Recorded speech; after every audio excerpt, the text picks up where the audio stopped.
At first, I couldn't understand why I was so enthralled by Dragon's Dogma 2. The writing is not very good, the fantasy setting is far from unique, the characters are generally dull and one-dimensional. Still, every time I booted up Dragon's Dogma, I would wind up losing hours to the game's vast open world. And after lots of play, I think I finally realized what makes this game so special. That being its complete and utter indifference to the player. The open world of Dragon's Dogma 2 might be the most believable game environment I've ever explored. The designers of this game actually treat its towns and cities like functioning communities. Fields of wheat and corn blanket the outskirts of Vernworth, so as to provide the town's many inhabitants with enough food to eat. Ox carts come and go, but not at the behest of the player. Nuns pray and children play, paying no mind to your presence. These details and more create the illusion that this game world was not constructed for the player. Rather, the player is a mere visitor, a single actor on a vast and crowded stage. This stands in stark contrast to last year's The Legend of Zelda: Tears of the Kingdom, a game which I adore, by the way. In Tears, it felt like the world revolved around Link. Everywhere the player travels, townspeople comment on Link's mythical status within Hyrule. NPCs are always seeking conversation or a helping hand. Local leaders turn to Link for advice or aid. Traveling merchants reveal themselves to be Yiga clan soldiers who are looking to fight you and only you. What made the depths and sky islands of that game so engaging to explore was this sense that they existed beyond Link. Unlike most of the overworld, these places are difficult to navigate and filled with esoteric symbols and architecture. These places were not designed for humans or Hylians. They're entirely indifferent to the player's existence. I think that when a player feels insignificant, they become more willing to poke and prod. Players generally act as the center of attention in games. Dragon's Dogma is able to create the illusion that the world does not revolve around the player. The player, thus, feels compelled to reassert their authority over the game, to regain control over their experience. One of the things Dragon's Dogma 2 does to make the player feel insignificant is haphazardly place boss enemies. I remember stumbling across a massive angry minotaur in the middle of a forest on my way to complete a quest. The thing destroyed me. Before I could even blink, all my pawns were dead, and then it charged headfirst into my player character, quickly delivering a killing blow. An hour later, I came back with the intention to slay this foul beast. With some careful positioning and a lot of health potions, I finally took the Minotaur down. It felt amazing. I'd finally fought back against the game. I asserted my presence within the world of Dragon's Dogma. It's like I was telling the designers, I'm the Arisen, you can't just toss some beast at me and call it a day. There's a deep satisfaction that comes with exercising control over the unruly world of DD2. The play space is so vast and so messy that it sometimes feels like the designers were not even considering the player in making it. In turn, I felt pushed to sort of bend the game to my will. The early hours of Dragon's Dogma 2 require a lot of thought and energy as you kind of learn how to navigate such an obtuse game. When the game rewards that effort, it feels really good. And I think that feeling is only augmented by the fact that the game seems to think so little of the player most of the time. Getting a fairy stone in DD2 is like getting a rare compliment from a strict teacher. After only a few hours, I'd react to that rare item music sting like one of Pavlov's dogs. I was practically salivating at the mouth. In this game, rare items are actually rare. So when the game decides to give you one, it feels really good.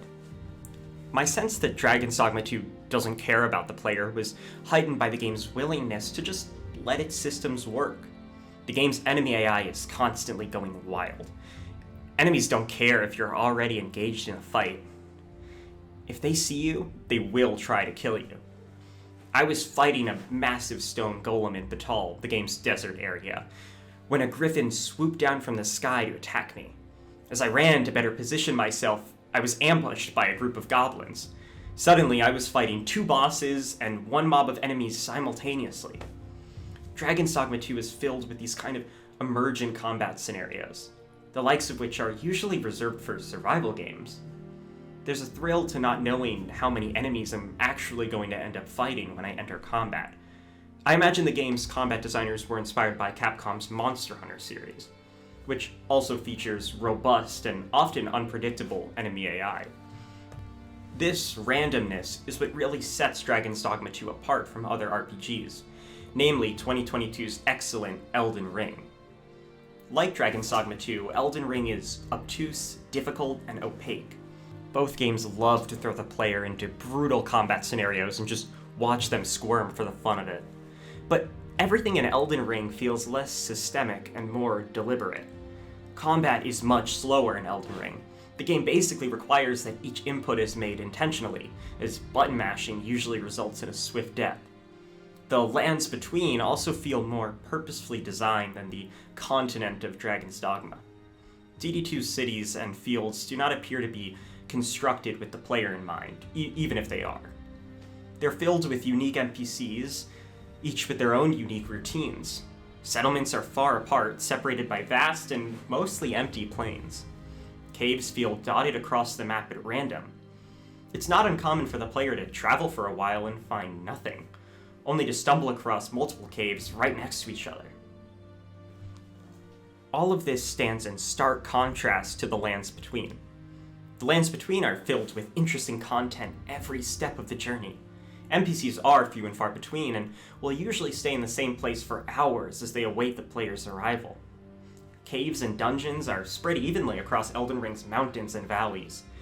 Elden Ring's open world feels more authored and handcrafted, but the world of Dragon's Dogma feels inhabited and shifting.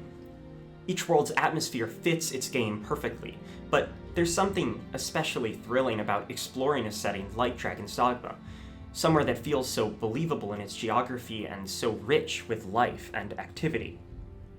The lands between can also be navigated via fast travel, or torrent, the kind of goat horse thing. This makes getting around the world pretty easy, save for the occasional bit of parkour. DD2, on the other hand, largely lacks fast travel. Players can technically fast travel using port crystals, but only 2 appear naturally in the world. Any others have to be bought from a late-game merchant or earned in quests and placed manually. Using them also requires fairy stones, which are relatively hard to come by. Additionally, players can travel by ox cart, but ox carts only go to certain cities and are prone to being attacked by monsters. If the ox cart you're riding happens to get destroyed, then good luck, because you're hoofing it all the way to the next city on foot. Players can technically travel by griffin, that is, if they're willing to risk their life. Plus, griffins kind of fly around and appear at randomly, so it's not a reliable means of getting around the game world.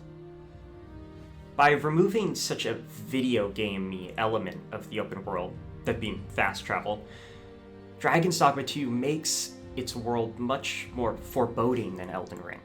If I stumble across a tough boss in Elden Ring, I can just hop on torrent and ride away. If the same thing happens in Dragon's Dogma, I can't abscond that easily. If I enter a cave in Elden Ring and am struggling with it, I can just bounce on out of there in a jiffy. In Dragon's Dogma, I have to stick with my decision. This focus on smart and careful navigation is further emphasized by Dragon's Dogma's day-night cycle. DD2 is much scarier at night, as more enemies appear and the player is surrounded by a deep and oppressive darkness.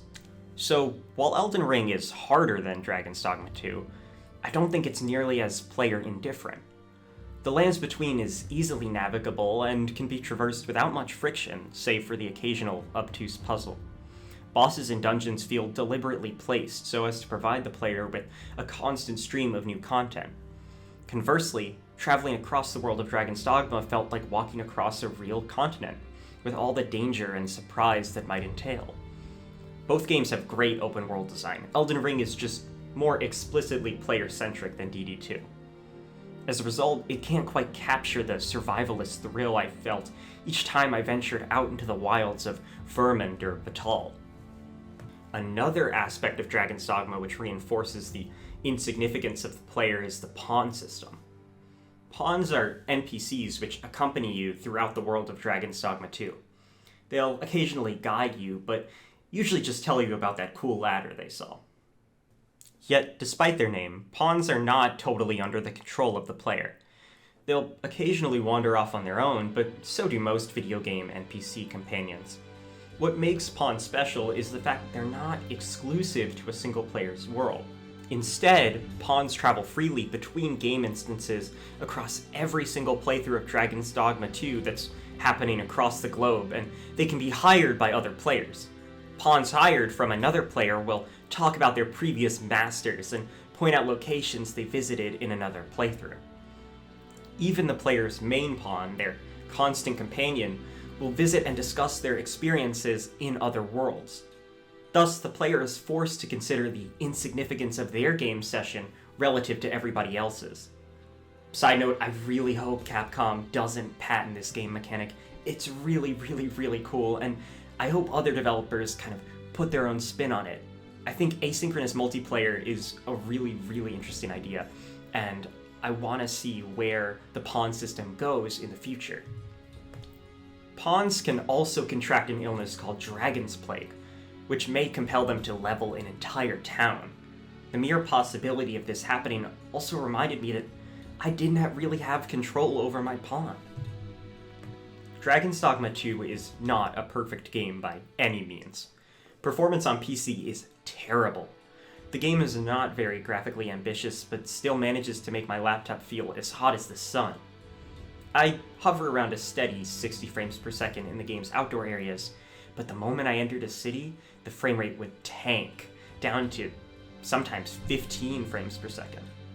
I guess Capcom's RE engine still isn't well suited to open worlds. Here's to hoping that gets fixed before Monster Hunter Wilds rolls around. Despite its scale, the game is also lacking in content. Expect to see the same handful of enemies and bosses over and over again across a single playthrough. And while the lack of fast travel makes exploration very compelling, I also found myself having to walk the same paths again and again, which was extremely dull and grating. I'm also bugged by the whole concept of Dragon's Dogma's Endgame. Gonna put a big fat spoiler warning here. I won't be showing any footage of the game's final section, but I will be describing it in detail, so just skip to the next chapter if you don't want anything spoiled for you. In order to get the game's true ending, the player must defeat the game's final boss and enter the Unmoored World, a twisted version of the game world with new quests to complete and much nastier foes to fight. The catch? The Unmoored World is slowly being consumed by a thick red mist. The player has 12 days to complete a series of objectives, or else it's game over. I'm someone who generally despises time limits, but putting one in Dragon's Dogma feels especially egregious. Yes, this time limit adds extra tension by discouraging the player from resting. I actually like how it forces you to be more conscious about how you traverse the world. It's not the only timer in Dragon's Dogma either, but usually time-limited quests can be completed very quickly, so the timer's not really a factor. It wasn't for me anyways. I dislike this specific timer so much because it undermines the game's whole philosophy of player indifference. Do you remember hanging out at a friend's house as a kid, having the time of your life romping around his backyard? That's most of Dragon's Dogma 2. The Unmoored World, then, is the end of the playdate. It's tying your shoes as you watch your mom's car pull into your friend's driveway. I find it baffling that at the very end of a game all about unchaperoned exploration and curiosity, the game suddenly sticks you on a straight path to the finish line. Despite this, there's something so compelling about a game as player-agnostic as Dragon's Dogma. The open-world design and pawn system serve to remind the player that they're part of a larger ecosystem. Therein lies that je ne sais quoi, which makes this game so special. Each single action the player takes actually feels more important because the player is made to feel unimportant. As one navigates Dragon's Dogma's confusing and oppressive world, exploration itself becomes a careful act of defiance against the game's designers. It's a tug of war between audience and creator.